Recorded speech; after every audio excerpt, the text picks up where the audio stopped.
Welcome back to Movie Recaps. Today I will show you an action, sci-fi, thriller film from 2008, titled Death Race. Spoilers ahead. Watch out and take care.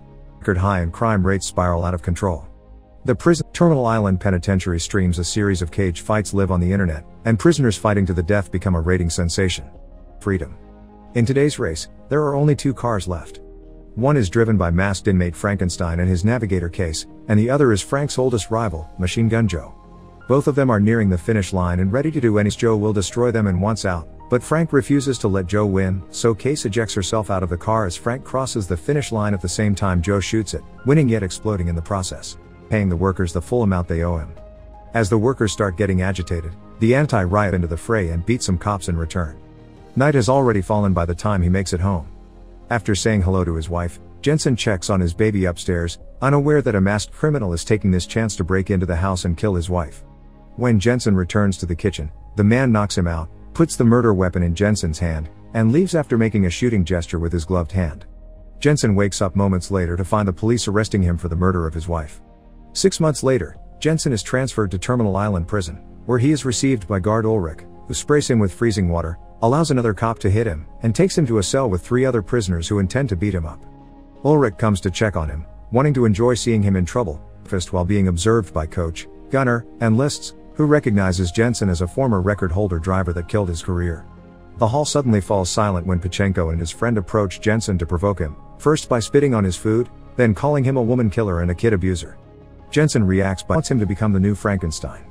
The real one died on the operation table after his last race, but nobody knows this yet, so anyone could replace him under the mask. Frank was an audience's favorite and a very inspiring legend, which is why Hennessy doesn't want the world to know he's dead. She needs the legend to continue and bring back the ratings, which have drastically fallen since the real Frank died. The rules say that if you win 5 races you earn your freedom, so Jensen would only need to win 1 more because Frankenstein already had 4 under his belt. Jensen is still unsure about possibly risking his life for this, so he can't tell anybody her secret. Jensen has no other choice but to go along with it. Afterward, he's taken to the prison's auto shop, where he's introduced to Coach and his men, who are the mechanics in charge of Frankenstein's car and will guide Jensen through the basics. Building something in secret for a month. The only ones that will know Jensen is the new Frankenstein are his team and very few guards, because Hennessy's power over the prison is absolute.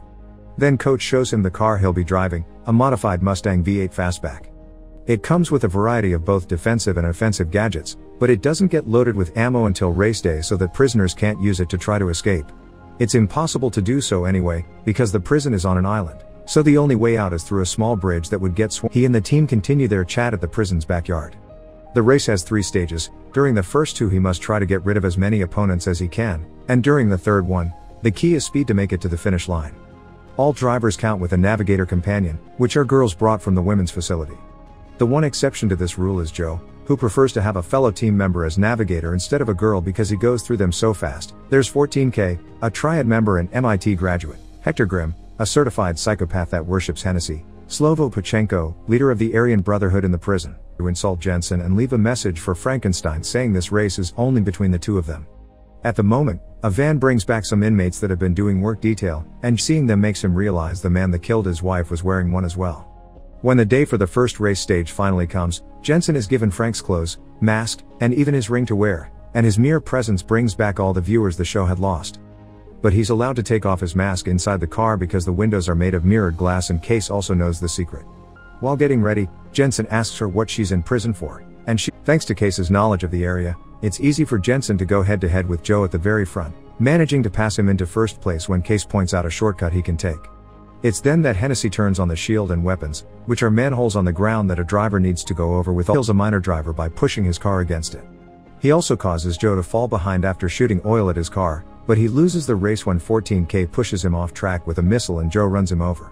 Meanwhile, Jensen manages to activate the weapons, but the machine gun gets stuck, so Case gets on the hood of the car to fix it, causing the others to concentrate their bullets on her. Jensen's skills allow him to dodge them all though, and Case returns safely to the passenger seat afterward. Jensen steals a defense manhole from Colt, but as it happened to Frank, none of his defense systems will work, and the rear shield won't survive much longer. Luckily, Jensen thinks of a plan on the spot. He makes Case unhook the napalm and sit on his lap, so he can launch her chair with the napalm on it. It's Colt's car that gets hit, and now that it's covered with napalm, Case throws the car's lighter at it, lighting it on fire and getting him off the race. With Colt gone, Jensen goes head to head with Joe again, but he is suddenly distracted by Pachenko, who makes the same hand gesture the man that killed his wife made at him before leaving. Joe takes advantage of this and pushes Jensen's car back, causing him to come last while Pachenko gets first place. 3 drivers are dead, and 6 remain for the second stage. After the race, Coach and his men check the car and notice the gadgets are working properly, so it doesn't explain why they wouldn't activate when they had to. So she could get a new driver to replace Frankenstein. She doesn't admit to it, but she does show him a picture of his daughter in the foster home she's gone to. Jensen goes back to the yard, where he chats with Coach and asks him why he doesn't wear a number.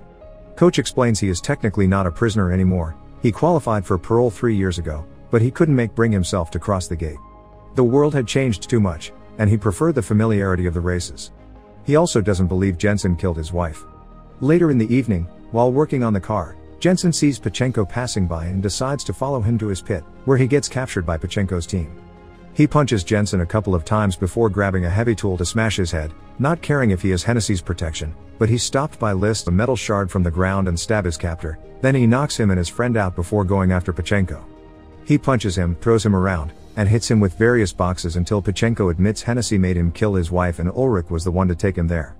When Jensen gets ready to kill him in revenge, Ulrich shows up with another guard and stops the fight. The next day, right before the second stage of the race begins, Pachenko teases Jensen by making the same hand gesture at him. However, Jensen doesn't fall for the provocation. In fact, he starts driving slowly on purpose and takes a tunnel so he can talk to Case in private. He wonders if she killed Frank because he finds it suspicious that the car's gadgets malfunctioned 2 races in a row, and he threatens her to expel her off the car if she doesn't answer. Case admits having sabotaged Frank's rear weapons because Hennessy would reward her with her freedom. The goal was never to kill Frank though, racing for the public. Now that he has his answer, Jensen speeds up and easily slides back into the race, ignoring Joe for now. His objective this time is Pachenko. After the two of them unsuccessfully try to push each other off the track, Jensen drives ahead and takes the weapons manhole instead of defense.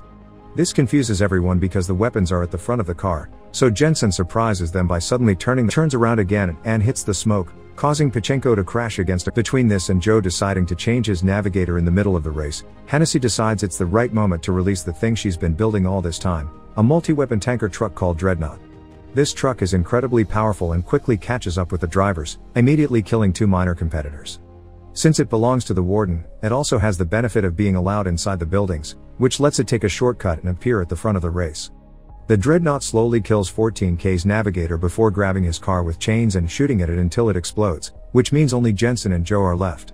There is no way they can defeat such a monster without a proper plan, so Jensen asks List to connect his communicator to Joe's car and they agree to work together.